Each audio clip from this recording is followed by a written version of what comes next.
Louvado seja nosso Senhor Jesus Cristo, para sempre seja louvado. É com muita alegria e fé que iniciamos mais uma semana na sua companhia. Juntos agradecemos ao Pai Eterno por todas as graças que Ele nos concede diariamente e por cada devoto que faz parte desta família de amor. E hoje nós iniciamos o nosso programa com uma reflexão de São Pio de Pietrelcina. Ele diz o seguinte: ofereça a Deus todas as suas ações. Você, devoto do Pai Eterno, que nos acompanha, já sabe que uma vida em Deus precisa de oração e também de ação. Toda atitude em nossas vidas devem ser guiadas pelo Pai. E nós agradecemos a todos os devotos que, movidos pela evangelização, decidiram fazer parte da nossa família de amor.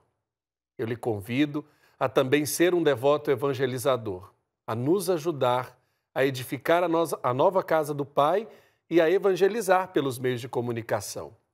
Ligando para nós, 62 3506 9800, ou acessando o nosso portal paieterno.com, na aba superior, para fazer o seu cadastro. Os nossos atendentes estão sempre prontos e disponíveis para acolher a sua ligação e enviar a carta mensal do Padre Robson à sua casa. Se você ainda não recebeu a carta do mês de junho, você pode manter a sua doação em dia, utilizando o código que aparece na sua tela. É só abrir a câmera do seu celular e focar no código que aparece aqui por alguns segundos. Então você será direcionado para a página de doações do nosso portal. Lá tem a opção de gerar um boleto ou de efetuar o pagamento via cartão. Se você preferir realizar uma transferência bancária, os números das contas da AFIP também estão aparecendo aqui no seu televisor. Você pode salvar os dados aí no seu celular e a transferência pode ser pelo banco de sua preferência. Caixa Econômica Federal, Banco do Brasil, Bradesco, Itaú ou Santander. Muito obrigado pelo seu sim. Muito obrigado pela sua fidelidade na oração para com essa obra. E hoje teremos no programa Pai Eterno o Evangelho do Dia, que nos traz a proclamação das bem-aventuranças e uma bênção especial do trabalho. Vamos rezar pedindo a graça do Divino Pai Eterno sobre o trabalho de todos os que nos acompanham e suplicar a providência para aqueles que estão desempregados. No Santo do Dia nós vamos conhecer Santo Efrem, doutor da Igreja. E no Santo Café nós vamos conversar sobre um tema muito importante, violência doméstica. E encerraremos o nosso encontro de oração com a consagração ao Divino Pai Eterno. O nosso programa está só começando. Vamos acolher também Vanessa Lobo, que está ligadinha em nossas redes sociais, apresenta intenções e no momento importante de interação com os nossos devotos. Olá, Padre Wellington. Olá para você, querido devoto, querida devota do Pai Eterno. Será uma alegria acolher a sua intenção neste dia, iniciando a semana na presença do Pai Eterno, na presença de Nossa Senhora. Você pode enviar para nós a sua intenção pelo Facebook ou pelo Instagram, facebook.com/TV Pai Eterno ou pelo Instagram, @TV Pai Eterno, tudo junto. Eu aguardo a sua intenção. O post de hoje tem uma linda imagem do Divino Pai Eterno e eu aguardo você. É isso mesmo, a gente agradece a sua participação no nosso programa que está ao vivo para todo o Brasil.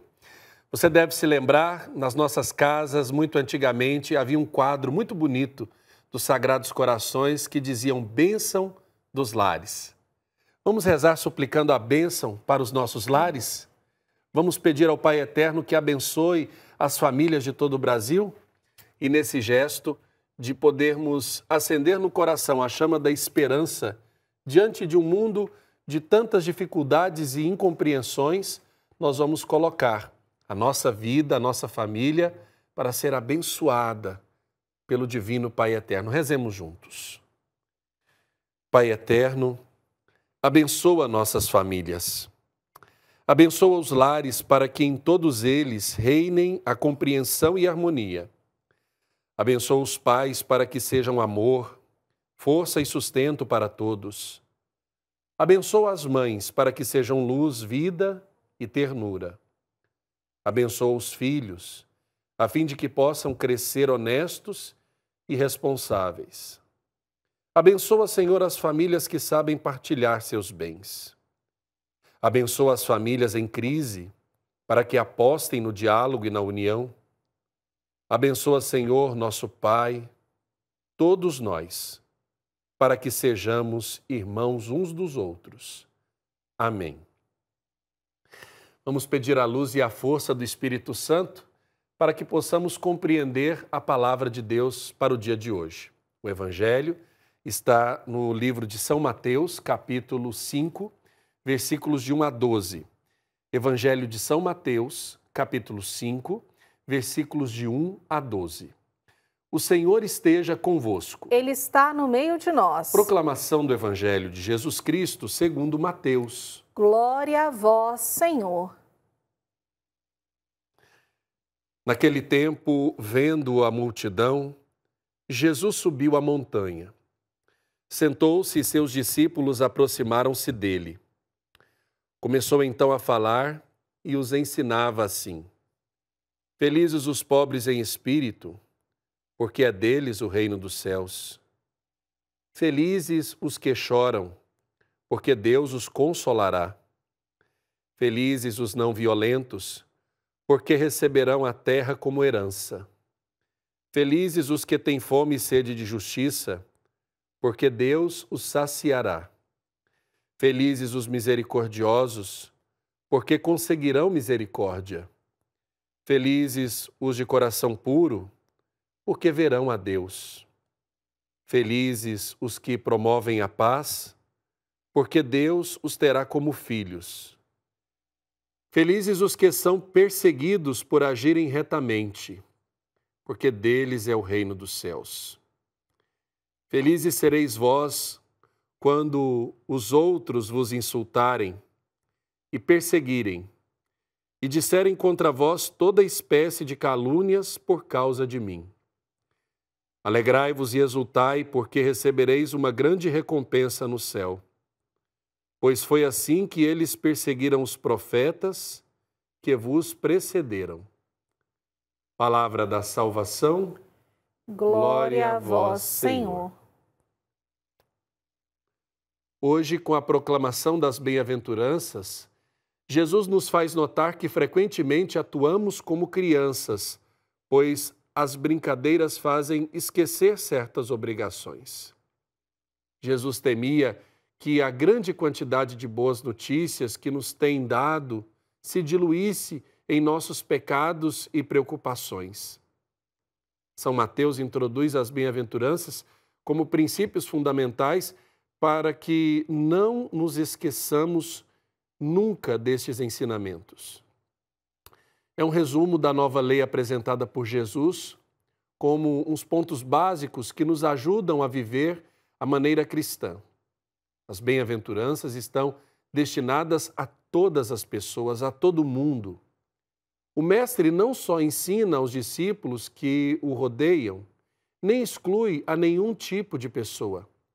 Ele apresenta uma mensagem universal. Agora bem destaca as disposições que devemos ter diante de uma conduta que o próprio Jesus nos pede. Embora a salvação definitiva não aconteça nesse mundo, e sim no mundo futuro, enquanto vivemos nesta terra, devemos mudar a nossa mentalidade e transformar nossa maneira de valorizar as coisas. Devemos nos acostumar a ver o rosto de Cristo que chora nas pessoas que choram, nas que querem viver sem a palavra e nos mansos de coração, nos que fomentam as ânsias de santidade, nos que tomaram uma determinada determinação para a vida. E como dizia Santa Teresa de Jesus, para ser semeador da alegria e da paz. As bem-aventuranças são o perfume do Senhor, participando na história humana. Também na sua história, na minha história. Os dois últimos versículos incorporam a presença da cruz, pois convidam à alegria quando as coisas ficam difíceis, humanamente falando, por causa de Jesus e do seu Evangelho.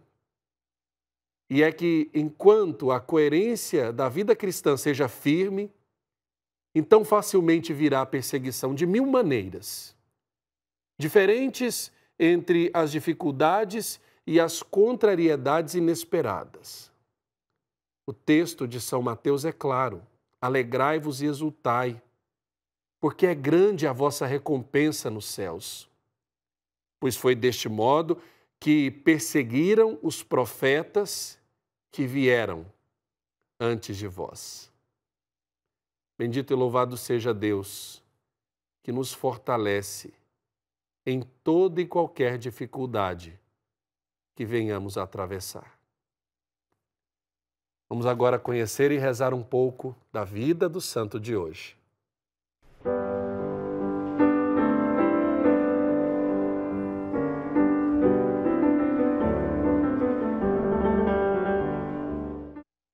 Hoje a Igreja reza a memória de Santo Efrem, doutor da Igreja.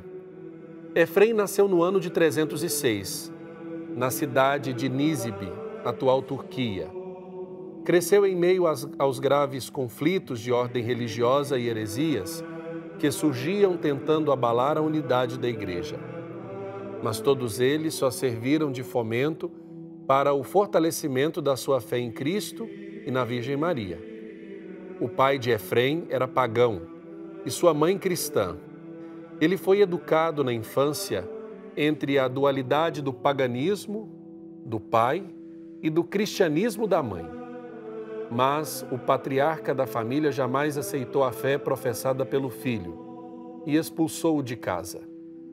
Efrem foi batizado aos 18 anos.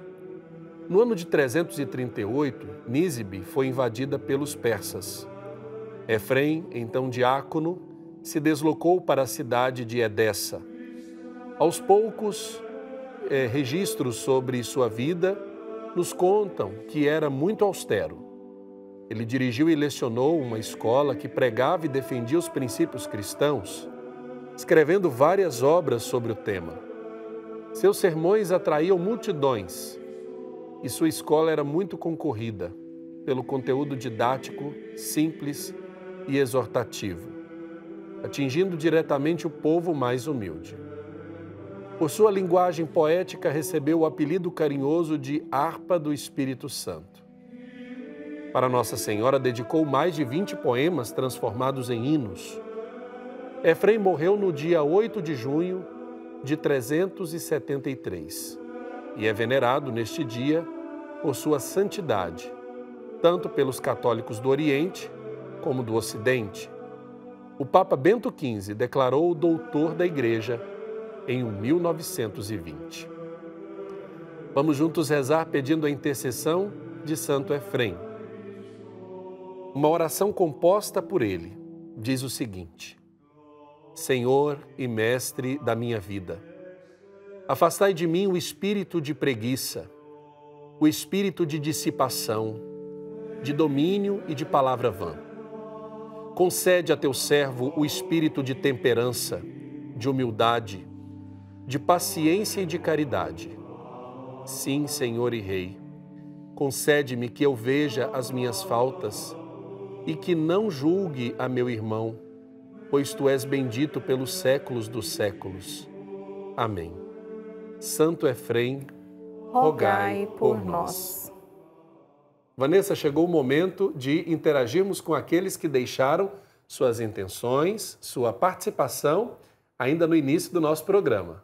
É isso mesmo, Padre. Esse é aquele momento que a gente se aproxima de cada devoto e cada devota do Pai Eterno para voltarmos a nossa oração a você que caminha junto conosco. E eu já quero apresentar a vida da Terezinha Ramalho, ela que pede pela saúde da Geisiane, também pela vida de Daiane Ramalho, o Ellerson Marques, o Brian Marques e por José Feliz, que todas as bênçãos do Pai Eterno caiam sobre vocês. Também o Aurinaldo Sacramento de Salvador, na Bahia, pede uma bênção muito especial porque ele aniversariou neste final de semana. Muitas bênçãos para você. Feliz aniversário. A Devige Ragazzi de São Paulo pede por toda a sua família, pede por cura, libertação e proteção saúde física e espiritual para os seus familiares. E rezando conosco ainda está a Glória Maria Ferreira, de Vila Velha, no Espírito Santo, e o Jorcelino José, de Indiara, Goiás. E a gente agradece e exorta, Vanessa, para que as pessoas continuem deixando sua mensagem nas nossas redes sociais. Lembrando que o post está em duas redes sociais, não é isso? Isso, no Instagram e no Facebook. @TV Pai Eterno pelo Instagram e pelo facebook.com/TV Pai Eterno. Tá certo, e a gente agradece a sua participação. No meio de tantas notícias tristes a respeito da pandemia da Covid-19, é sempre importante dar destaque aos pacientes curados. Afinal, a grande maioria consegue vencer a doença, como foi o exemplo de Valdeci Bezerra, lá de Recife. Vamos conferir na reportagem.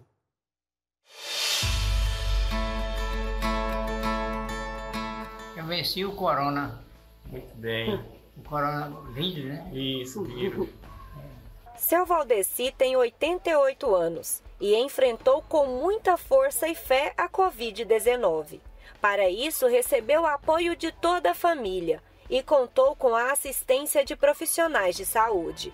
Todos lutaram juntos pela vitória, até que ela finalmente chegou. O coronavírus não é uma sentença de morte, né? Tem cura, tem saída, inclusive para os idosos. Percebi que ele ficou muito feliz, né, com as orações, né, pai? Graças a Deus. E que ele está aqui em casa se recuperando agora, cada dia melhor, né? E com a graça de Deus, vai voltar à normalidade. E que nós só temos a agradecer. Nosso muito obrigado. Que Deus nos abençoe. No início foi o Edson que percebeu que o pai não estava bem. Ele apresentou alguns sintomas que é importante a gente perceber que o idoso ele não apresenta sintomas parecidos com nós, adultos ou jovens. O idoso geralmente ele fica meio desorientado, fica irritado e geralmente quando vem aparecer febre já é a infecção que já está no organismo dele em estado bem considerável. Percebemos isso, eu percebi isso, que eu estava dormindo com ele nesse dia, que ele estava um pouco desorientado. Entrei em contato com a minha irmã, né, que é enfermeira, daí ela passou o contato para a filha dela, que é médica, a minha sobrinha. Comentei a ela o que estava acontecendo e ela imediatamente já tinha iniciado, há uns 3 dias atrás, antes de ele apresentar os sintomas, azitromicina, né? Porque ele já vinha apresentando alguns sintomas de desorientação. Chegando aí, nós precisamos levá-lo ao hospital. O seu Valdeci foi levado ao hospital, onde exames confirmaram o diagnóstico de coronavírus. Os pulmões já estavam bastante comprometidos, mas a cura era o foco e não a doença. E mesmo diante de uma notícia tão difícil, todos permaneceram firmes na fé, sem deixar de acreditar na misericórdia do Pai Eterno. E foi assim que essa história se tornou testemunho de graça alcançada pelo poder da oração. Foi muita oração. Nós fizemos uma corrente de oração muito forte. Muita gente torcendo por ele, muita gente rezando por ele, inclusive fora de Recife, né, em outros estados. Pedimos orações por eles a todos, a nossa comunidade aqui, que nós fazemos parte da comunidade de São Vicente de Paulo, em 2000, a paróquia São Vicente de Paulo, e foi uma vitória muito grande, né? A cura representa uma vitória e também fortaleceu a esperança não só do seu Valdeci ou dos familiares e amigos, mas também dos profissionais de saúde que lutaram ao lado dele sem deixar de acreditar em dias melhores. Nós deixamos nossos agradecimentos a toda a equipe médica, enfermeiros, maqueiros, técnicos de enfermagem, auxiliar de enfermagem, um carinho muito grande que ele foi tratado lá, né? Essas pessoas, eles têm um carinho, uma dedicação muito grande com os pacientes. A despedida foi emocionante. Enquanto segurava o cartaz de agradecimento aos cuidados que recebeu no hospital, O idoso foi aplaudido pela equipe que acompanhou seu tratamento. Vamos sair dessa pandemia, se Deus quiser. E muito cuidado com os nossos idosos. E quem puder, fique em casa. Seu Valdeci se tornou testemunho do amor do Pai Eterno. E a cura, mesmo em meio às incertezas, mostra que com fé tudo pode ser superado. Com a doença dando lugar à saúde e a tristeza se transformando em alegria.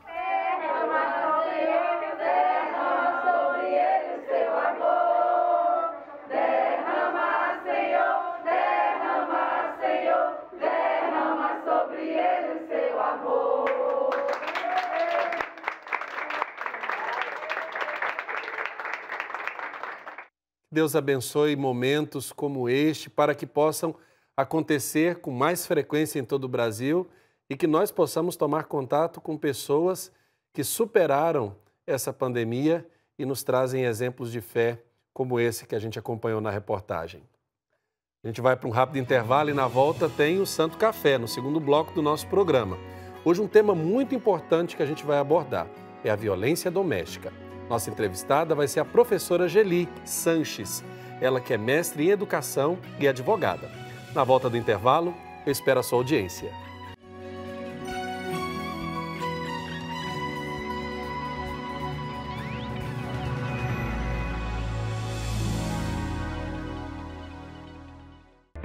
No portal Pai Eterno, você tem acesso ao conteúdo oficial do Santuário Basílica de Trindade. Confira notícias sobre a devoção ao Divino Pai Eterno, acenda uma vela da fé e muito mais. Acesse paieterno.com e faça parte desta família de amor.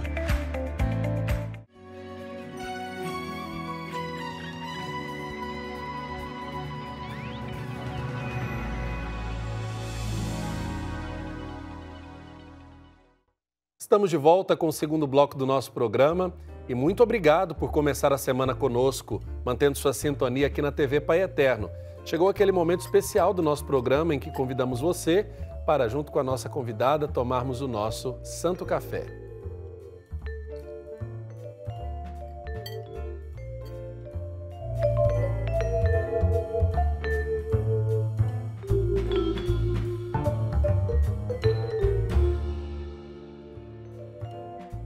Hoje nós estamos recebendo uma visita ilustre, como de costume a gente sempre traz pessoas ilustres e muito queridas que têm uma história de trabalho para ser apresentado também nesse espaço do nosso programa.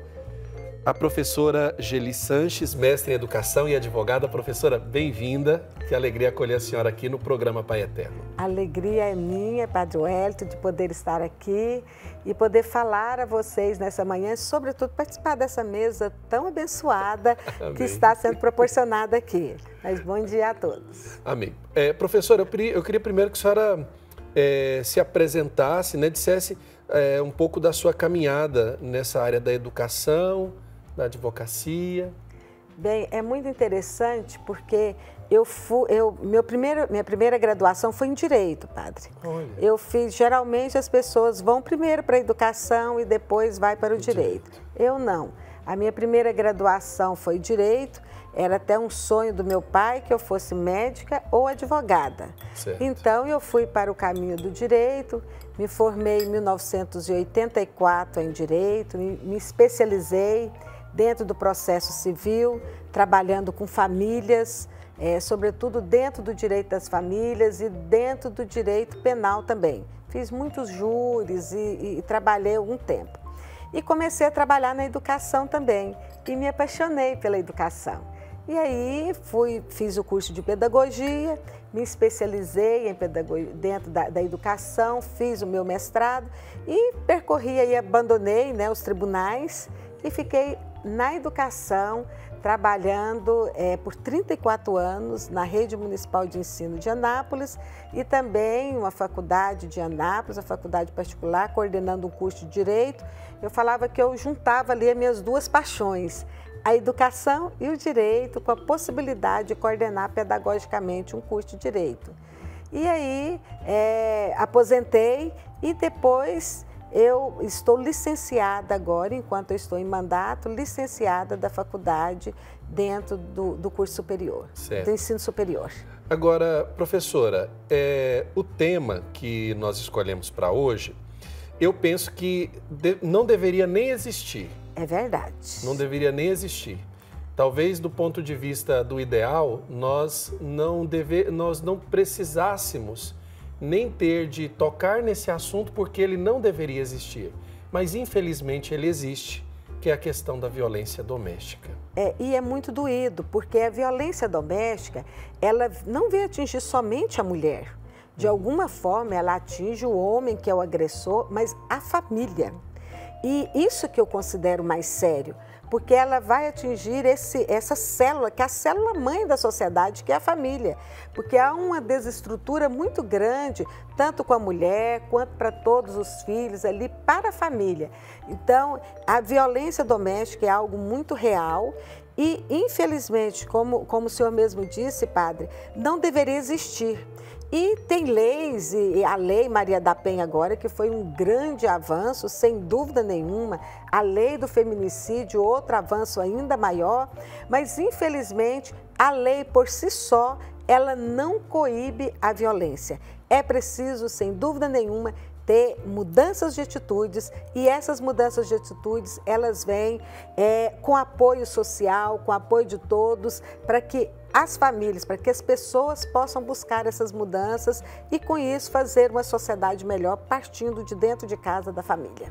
Agora, dentro da escola, como é que a gente pode trabalhar esse tema, que é um tema delicado, às vezes até áspero, né, para a gente poder tocar no assunto, mas como é que a gente pode trazer ele para a escola e trabalhar isso de uma forma didática, visando ajudar quem precisa receber essa formação? A diferença de gênero dentro da escola, ela precisa ser muito trabalhada. É preciso ter um respeito do menino com a menina, da menina também com o menino, sem dúvida nenhuma. E isso pode ser trabalhado e muito dentro da escola. Aliás, a escola é um campo muito fértil. O chão da escola, eu falo que o chão da escola é um campo muito fértil. Na escola, o diretor de escola, o professor de escola, ele é muito mais do que um simples educador. Ele vem trabalhando ali, ele pode trabalhar diversas temáticas com os assuntos que acontecem no dia a dia dentro da escola. E a escola é um espaço importante para isso, para poder trabalhar com as crianças, com os meninos, mostrando para os meninos a importância de se respeitar a menina, qual o espaço do menino ali dentro daquele ambiente, qual o espaço da menina e como que os dois podem viver em harmonia e como que eles podem crescer nessa harmonia. E é muito interessante que eu falo como que o campo da escola ele é um campo fértil, porque as crianças, quando elas aprendem dentro da escola, elas levam para casa e fazem essa cobrança dos pais. Então, à medida que a gente trabalha dentro da escola, há um reflexo muito grande dentro das famílias, dentro das casas. E aí a escola não é um ambiente isolado, né, padre? A escola ela está dentro de um contexto social em que são várias famílias ali representadas. Eu volto a falar aqui da importância da família, né?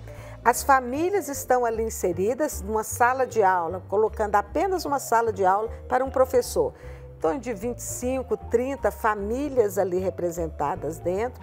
E é lógico que a gente precisa trazer essas famílias para a escola.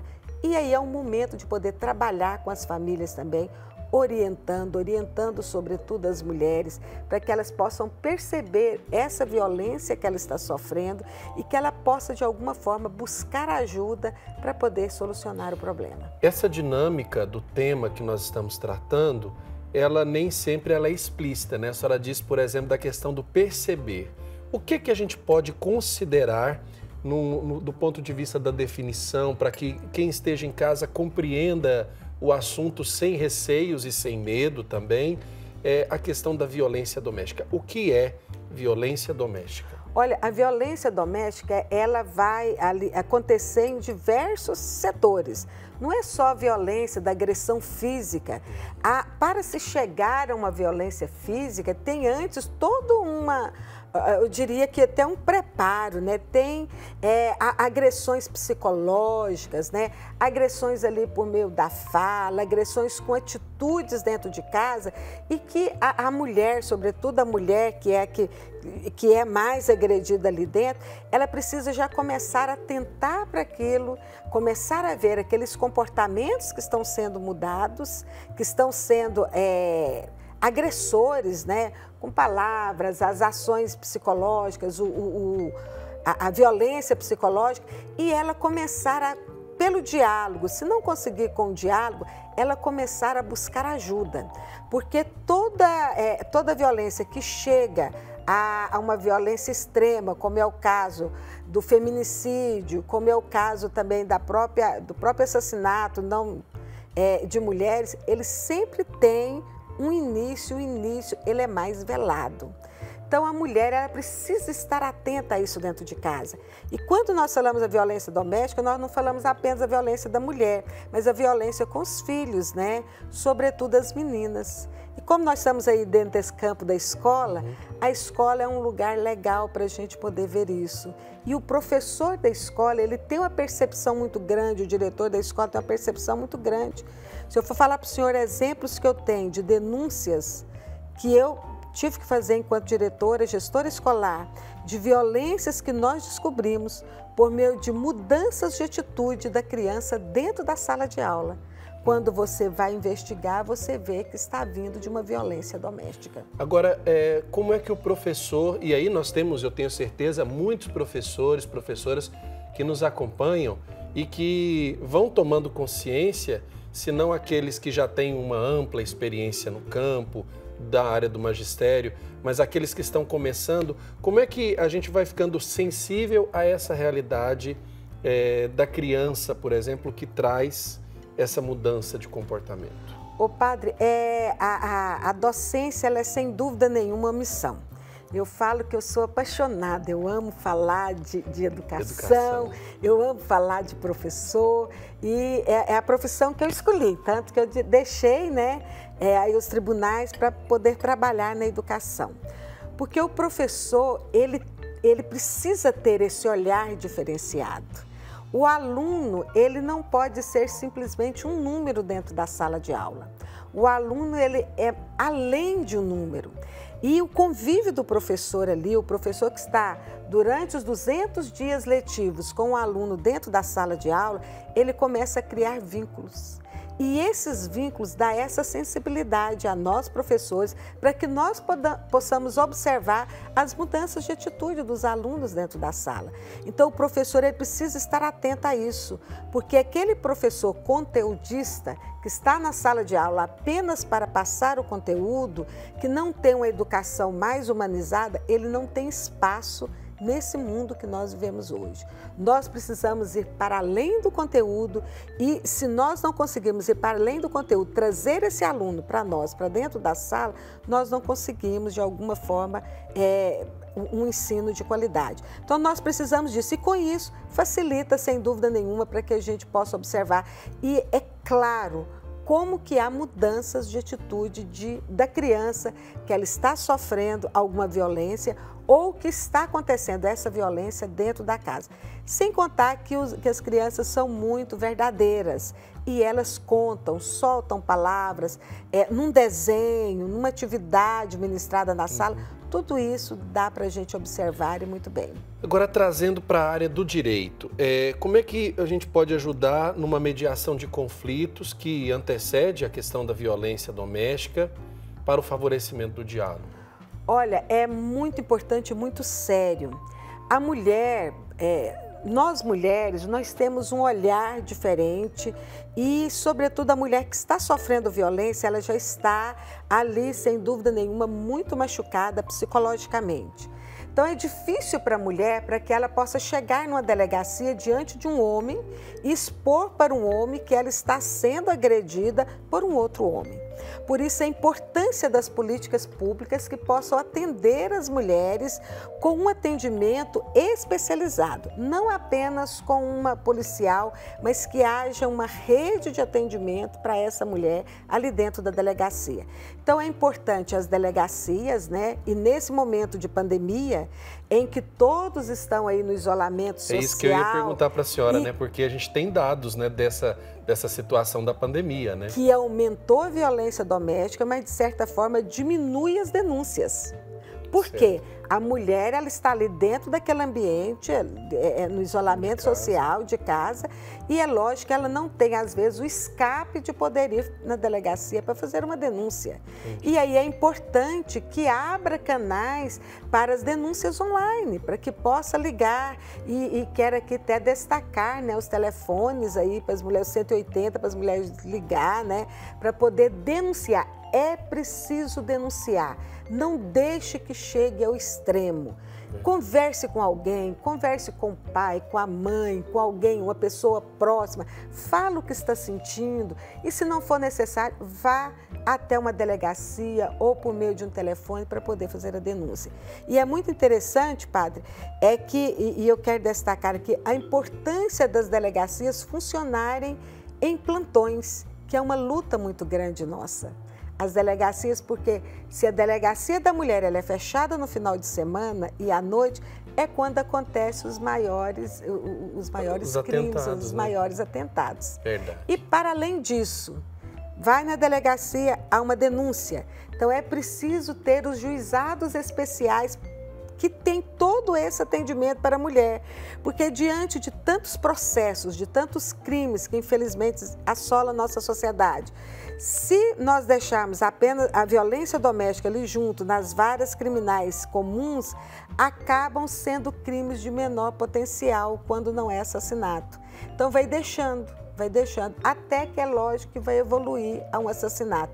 Então a importância dos juizados especiais e que nós conseguimos um até para Nápoles, né? A cidade que eu sou, nós temos hoje lá o juizado da violência doméstica e que é muito importante, quisera que todos os municípios tivessem. É importante. Agora eu vou chamar a Vanessa para a nossa conversa, porque, Vanessa, a gente traz diante dessas situações, que é muito sensível, né? Aquela percepção de olhar e reconhecer. Primeiramente, reconhecer que existe o fato e depois poder conversar sobre esse fato. Não fechar os olhos diante de uma situação que pode se agravar e pode trazer a divisão das famílias, não é mesmo? Padre, enquanto a professora Geli falava, primeiro ela começou falando, né, da importância da família, de ter uma família estruturada e como a violência ataca esse cerne da nossa sociedade. Mas enquanto o senhor falava também, eu fiquei pensando, muitas mulheres, elas têm dúvidas. Às vezes elas não procuram uma certa ajuda porque ela tem dúvida se o que ela está vivendo é realmente uma violência doméstica. E queria até que a professora pudesse explanar um pouco sobre isso, porque eu acredito que no momento que chega a dúvida, é porque algo de errado está acontecendo aí, não é mesmo, professora? Eu concordo, sem dúvida nenhuma. Se há dúvida, se está acontecendo alguma ação, alguma atitude dentro desse ambiente doméstico, dentro da casa da mulher, que está trazendo alguma infelicidade a ela, é lógico que não está correto. Então, se ela imagina que talvez que não seja uma violência, que ela não entenda aquilo como violência, é bom que ela procure alguém para conversar. Uma pessoa próxima, uma pessoa que possa ajudá-la, mas não deixar aquilo somente com ela, porque talvez ela tenha essa visão de aceitar sempre aquele histórico da mulher, né? A mulher, ela está sempre dentro de casa, ela ficar ali, suportando todos os problemas da casa sozinha. Então é preciso que a mulher tenha essa atitude no sentido de buscar ajuda, de falar com alguém. Vai, busca um líder espiritual dela que possa conversar, que possa fazer uma confissão, busca outra mulher para poder falar, mas no sentido que ela possa estar buscando essa ajuda e possa estar falando com outras pessoas que possam trazer e mostrar para ela que ela está sendo, sem dúvida nenhuma, agredida. Agora, professora, o nosso público, e eu tenho certeza que quem está em casa, percebe e sabe da missão que tem em ajudar as pessoas a encontrarem sempre um apoio, um suporte ao apresentarem caminhos, por terem uma abertura do coração para a realidade espiritual.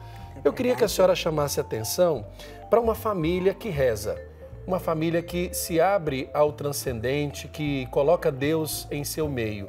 Diante de uma situação de uma família sensível a essa realidade, a gente está preservando com certeza da violência doméstica também, né? Com certeza, uma família que ela tem Deus como centro dessa família, ela está preservando. Por quê? Porque os princípios daquela família são princípios diferentes.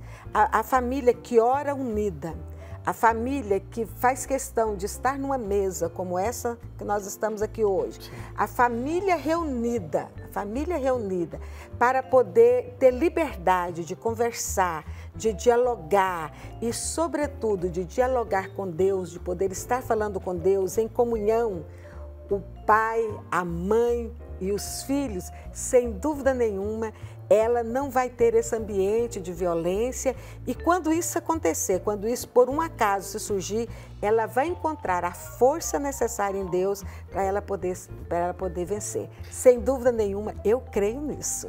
Eu creio. Eu acho isso muito importante porque muitos daqueles que nos acompanham se dispõem a trazer um caminho, seja para um vizinho, para alguém da família, para uma realidade que conhece, porque a gente sempre sabe de alguém que pode estar sofrendo. Com certeza. E a gente às vezes não sabe dar nome a esse sofrimento, né? As pessoas estão sofrendo, não sabem dizer do que estão sofrendo, não sabem verbalizar.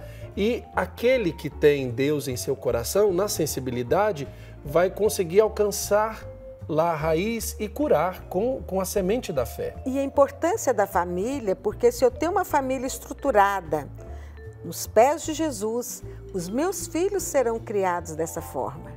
Eu vou criar os meus filhos dessa forma, criados ali, conhecendo a palavra, conhecendo, né, que nós temos um Deus soberano sobre as nossas vidas e, sem dúvida nenhuma, as atitudes dessas crianças, elas serão atitudes não agressivas, mas umas atitudes de muito mais paz, porque Deus é paz, né, Padre? É isso mesmo. Deus é paz. Professora Geli Sanches, eu quero agradecer a sua disponibilidade de ter vindo lá de Anápolis, onde a senhora tem todo um trabalho que nós parabenizamos diante dessa situação. Quiçá não precisássemos tocar no assunto ou que ele nem existisse, mas se precisar é bom saber que temos com quem contar, não é mesmo? Eu fico muito feliz, a honra é minha de poder estar aqui com o senhor e com todos os ouvintes que estão nos acompanhando nesse café da manhã abençoado. Tá certo. Eu espero a senhora voltar a outras oportunidades para a gente trazer outros temas como a educação, essa relação familiar. A senhora tem muito a contribuir para o nosso debate. Sempre uma honra, sempre uma honra. Nós vamos para um rápido intervalo e na volta tem mais bênção, oração aqui no programa Pai Eterno.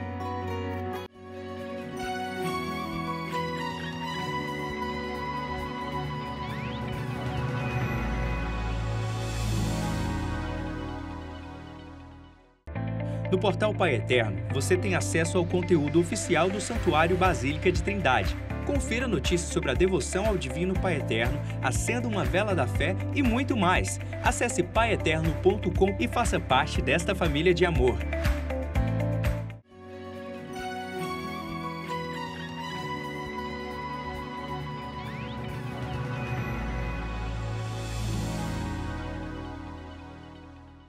Estamos de volta agradecendo a sua audiência, agradecendo a você que mantém a sua fidelidade na oração e na fé. Está junto do Pai Eterno através da TV das Bênçãos do Pai, através da nossa programação e, é claro, deixando as suas intenções no Instagram e no Facebook.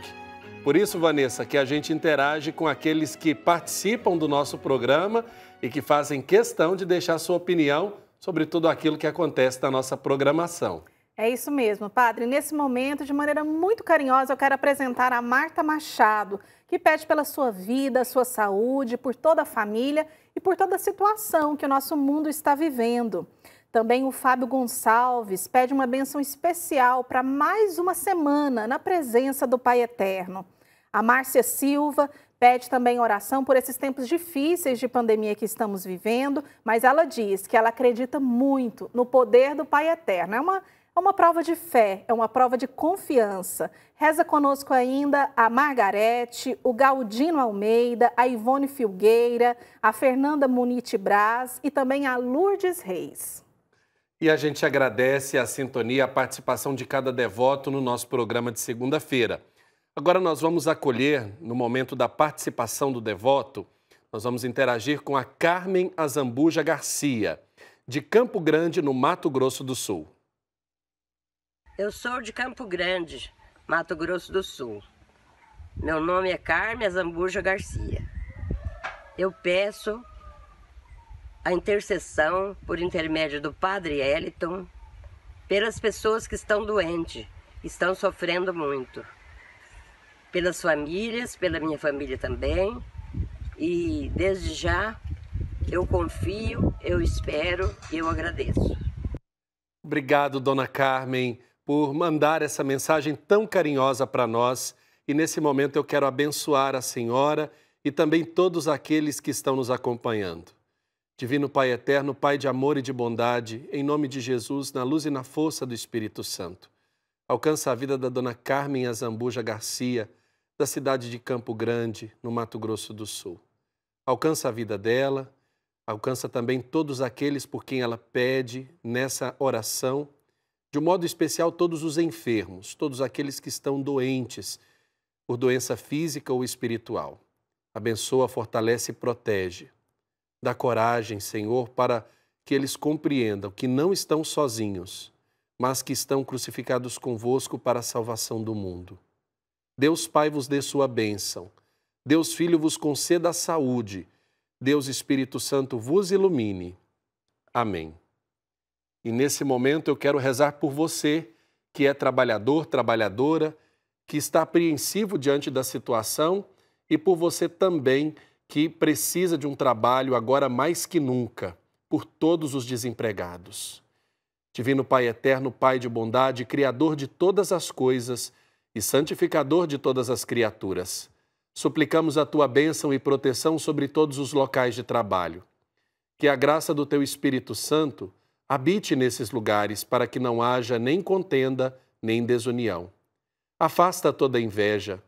Que Teus anjos de Deus acampem ao redor dos estabelecimentos e somente a paz e a prosperidade habitem esses lugares. Concede a todos os trabalhadores um coração justo e generoso, para que o dom da partilha aconteça e as Tuas bênçãos sejam abundantes. Dá saúde aos que retiram dos seus empregos o sustento da família, para que saibam sempre cantar louvores a Ti. Divino Pai eterno, também pedimos a Tua bênção e providência para as pessoas que estão desempregadas. Amparai-lhe com a vossa graça, para que não desanimem na fé e tenham sempre a esperança de prosseguir na luta. Que tudo concorra para o seu bem e que elas alcancem logo o trabalho que esperam. Amém. Momento de apresentarmos mais intenções, Vanessa, para a consagração. Sim, Padre, trazemos aqui hoje a Joselma, que pede pelo seu filho Joelson e pelo seu marido Joilson. Também Dilisdal, que pede paz, saúde para toda a família. E o Giovanni, que pede pela sua família e pelos seus amigos. E nesse gesto, você já sabe, eu coloco a sua intenção, aquela que está no seu coração, para rezarmos a consagração ao Divino Pai Eterno. Divino Pai Eterno, aqui estamos para prestar-vos a nossa homenagem. Nós cremos em vós, Pai Eterno, nosso Pai e nosso Criador. Confiamos em vossa bondade e poder. Queremos amar-vos sempre, cumprindo os vossos mandamentos e servindo ao vosso Filho Jesus, na pessoa de nossos irmãos. Nós vos damos graças pelo vosso amor e pela vossa ternura. Vós nos atraís ao vosso santuário e nos acolheis de braços abertos. Vós nos guiais com os ensinamentos do vosso Filho, nosso Senhor, e nos dais sempre o vosso perdão. Divino Pai Eterno, queremos consagrar a vós nossas famílias, para que vivam em paz e harmonia, nossas casas, para que sejam iluminadas pela vossa presença, nossas alegrias, para que sejam santificadas pelo vosso amor, nossas preocupações, para que sejam acolhidas em vossa bondade, nossas doenças, para que sejam remediadas com a vossa misericórdia, nossos trabalhos, para que sejam fecundos com a vossa bênção. Divino Pai Eterno, recebei a homenagem da nossa fé, fortalecei a nossa esperança e renovai o nosso amor. Dai-nos o dom da paz e da fidelidade à vossa Igreja, pela intercessão de Nossa Senhora, Mãe do vosso querido Filho. Dai-nos a perseverança na fé e a graça da salvação eterna. Amém. O Senhor esteja convosco. Ele está no meio de nós. Por intercessão da Mãe do Perpétuo Socorro e do glorioso São José, abençoe-vos o Deus Todo-Poderoso, Pai, Filho e Espírito Santo. Amém. Muito obrigado, Vanessa. Obrigada, Padre. Fiquem todos na presença e na graça do Pai Eterno. Até o nosso próximo encontro aqui na TV das Bênçãos do Pai.